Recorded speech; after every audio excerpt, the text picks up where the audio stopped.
Okay, welcome to lesson 64, polar forms of complex numbers. Now we've seen complex numbers before, but we've always seen them as a real plus an imaginary. Now we're going to learn about them in a different form. Okay, first off, you're accustomed to seeing an XY plane. Now remember this point 2, 1, this point 2, 1 represents going 2 in the x and 1 in the y plane and ending up at the point 2, 1, right? 2 in the x, it's a point. You're also accustomed to seeing vectors, the ij vector plane.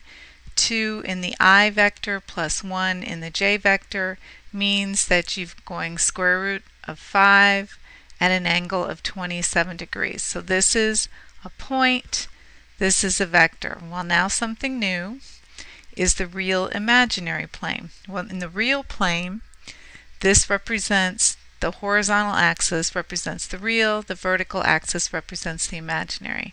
So if I were to go square root of 3 in the real plus 1 in the imaginary, square root of 3 in the real and 1 in the imaginary, means I've gone how far?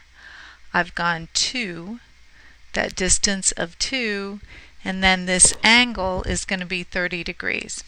Now the way we represent, the way we show that we're on the real imaginary plane instead of just a normal vector, we say 2 cis 30. That's actually not misspelled. Cis, cosine plus I sine. That's what cis stands for. So let me get you to what cis is. All right, the definition of cis. 4 cis 30 represents 4 times the cosine of 30 degrees plus I times the sine of 30 degrees. So 4 cis 30 represents 4 times the cosine of 30 degrees. Oops, let me go up here at an angle of 4. 4 cis 30 represents 4 times the cosine of 30 degrees. So the cosine of 30 degrees is square root of 3 over 2 plus I times the sine of 30 degrees, which is 1/2. Oops. Distribute that 4 and you end up with 2 square roots of 3 in the real plus 2 in the I. So 2 square roots of 3 plus 2 in the I is equivalent to 4 cis 30. So this is called rectangular form of a complex number. This is called the polar form of the complex number. And as you see, they represent the same thing. This represents 2 square roots of 3 in the real and 2 in the imaginary. All right. Why do we need another form of complex numbers? Well, the reason we need another form of complex numbers is because multiplication is so much easier in polar form than it is in rectangular. All right, we use the rectangular form for adding, just like we do vectors. We use rectangular form for adding. So we add the reals. So 2 square roots of 3 plus 2i plus 2 plus 2i gives me 2 plus 2 square roots of 3 in the real plus 2 plus 2 4 in the imaginary. So 2 plus 2 square roots of 3 in the real and 4 in the imaginary. So I add the reals together and I add the imaginaries together. Now when we multiply, we could FOIL, just like we've been doing with our conjugates. All right, if you had 2 plus 3i, if it was in the denominator, for example, and you needed to get rid of the imaginary, you would multiply numerator and denominator by 2 minus 3i so that your imaginaries would drop out. But sometimes we're not going to be causing the imaginaries to drop off. We're just going to be multiplying imaginary numbers. So there's an easier way. Step 1 is to change from rectangular to polar. Right, change from rectangular to polar, and then once you're in polar form, you multiply the magnitude, or you multiply the radius 1 by radius 2, and then you add the angles, theta 1 plus theta 2. Let's do an example of that. All right, give you a couple examples of that. This is much harder, I think, right now than you're going to be required to do in your homework. But we're going to do all the steps. Eventually, you're going to be doing all the steps. So let's do all the steps. All right, this asks me to take 2 square roots of 3 plus 2i and multiply it by 2 plus 2i. Well, step 1 is change to polar.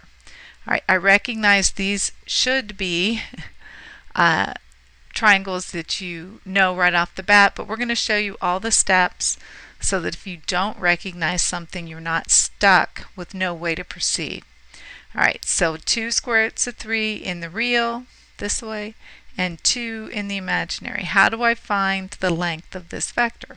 Well, a squared plus b squared equals c squared. So the radius is the square root of 2 square roots of 3 squared plus 2 squared, which turns out to be 4. What is this angle? Well, it's the angle whose tangent is opposite over adjacent. It's the angle whose tangent is 2 over 2 square roots of 3, or the angle whose tangent is 1 over square root of 3, which is 30, which most of you recognized as a 1, 2 square root of 3, or 4 cis 30. So this 2 square roots of 3 plus 2i is simply 4 cis 30. This is the rectangular. This is the equivalent polar. All right, what about the 2 plus 2i? Well, 2 plus 2i is 2 in the real and 2 in the imaginary. What's the radius? A squared plus b squared is 8. Square root of 8 is 2 square roots of 2.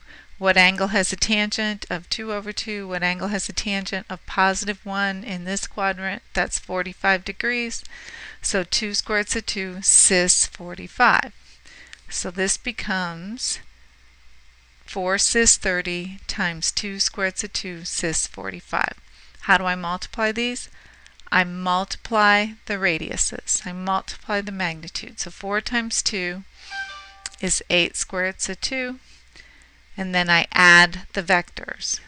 I add the angles. So 30 plus 45 is 75.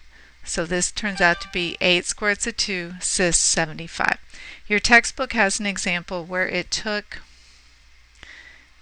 these two and FOILed it and came up with an estimated value. I think it's like 11 point something, which turns out to be equivalent to our other one. But we're going to follow the rules for multiplying polar. So usually when things start out in our textbook, they start out pretty easy. So let's see if we can get this one. Cosine plus I sine. What does that mean? That means cis 20 degrees, right? So this is 5 cis 20 times cosine plus I sine. That's 6 cis 42. How do I multiply two complex numbers when they're in polar form? I multiply magnitude times magnitude, so 5 times 6 is 30, and I add their angles. 20 plus 42 is 62. So this is 30 cis 62. Another example, 5 times 7, 35. They're already in polar form, so I multiply the magnitude. 5 times 7, 35. Cis 580. Well, just like everything else we've been doing, 580 is outside our domain or allowable range, so we end up with 35 cis 220. 35 cis 220. All right, quick review of vocabulary associated with complex numbers. Okay, vocabulary associated with complex numbers. Okay, first of all, rectangular form. Rectangular form is a straightforward, let's do an example. Oops, why am I not on that form? Okay, let's take something different. Let's take, 1 minus the square root of 3i. Alright, so 1 minus the square root of 3i, that would be rectangular form. What does that represent? That represents 1 in the real and negative square root of 3 in the imaginary. Getting kind of fancy here, huh? 1 in the real and negative square root of 3 in the imaginary. Well, how would I change that to polar form? Well, we know the radius is going to be 2. Cis, what's this angle? This angle would be 60, right? So this would be represented by 2 cis 300. 2 cis 300. Now, what exactly does this cis thing stands for? It stands for cosine 300 plus I sine 300. That's what the cis stands for. Well, what's the cosine of 300? 1/2. What's the sine of 300? It's negative square root of 3 over 2. Distribute that 2, and I'm back where I started. Whoops, with an I. 1 minus the square root of 3i. So it's I times the sine of 300 and the in the imaginary, cosine 300 in the real. So here's one last concept. What's meant by the absolute value of a complex number?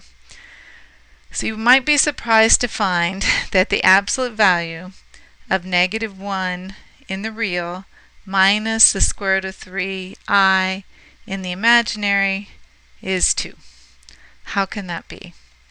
Well, if I go -1 in the real, negative square root of 3 in the imaginary, how far am I from 0? I'm 2 from 0. So absolute value represents how far are you from 0. It's otherwise known as the length of the vector. The length of the vector, the absolute value, a synonym for that I've been using is magnitude. The magnitude of the vector is the length of the vector. A synonym for that is absolute value. All right, that ends lesson 64.